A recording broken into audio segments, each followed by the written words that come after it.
ওর দিকে না তাকিয়ে আমার ক্যারেক্টারের দিকে তাকান, তাহলে দেখবেন আমি আমার পার্মানেন্ট গেটআপ পরে আছি।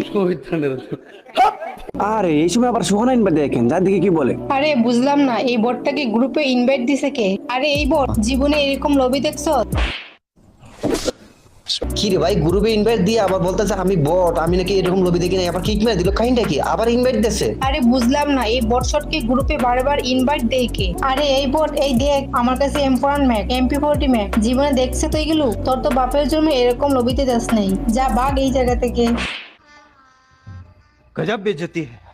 কি রে, ওদের আবার হলোটা কি? ওরা কি জানে না আমার কাছে সবগুলো গান ম্যাক্স আছে? ওরা আমাকে গ্রুপে নিয়ে আবার এরকম অপমান করতেছে, কিক মারতেছে। কাহিনীটা কি? আবার জয়েন দিয়েছে ভাই। আরে সুহানা, তোমার হলোটা কি? বারবার গ্রুপে ডাক দেয়া, এই আবল তাবল কি বলতাছো? তুমি কি জানো না আমার কাছে সব ইভো গান ম্যাক্স, এই M4 আর MP40 দেখায় কি ভাব নিতেছো? হ্যাঁ আরে রেজাউল ভাইয়া, একটা স্ক্রিপ্টেড ভিডিও বানাইতেছি তো, তুমি গ্রুপে আসবা, আসার পর আমরা ম্যাক্স ইমোট মারমু। তুমি কোনো ইমোট মারবা না, যাতে সবাই ভাবে তোমার কাছে কোনো কিছু নাই।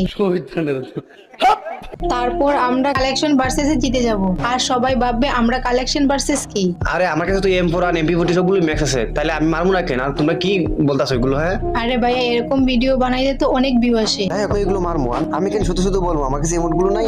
আমার কাছে আছে, আমি মারবোই। আরে ভাই, একটা স্ক্রিপ্টেড ভিডিও বানাইতেছিলাম, তাও তুমি হইতে দিলা না, তাইলে আমরা ভিউ কমাবো কিভাবে? দেখ।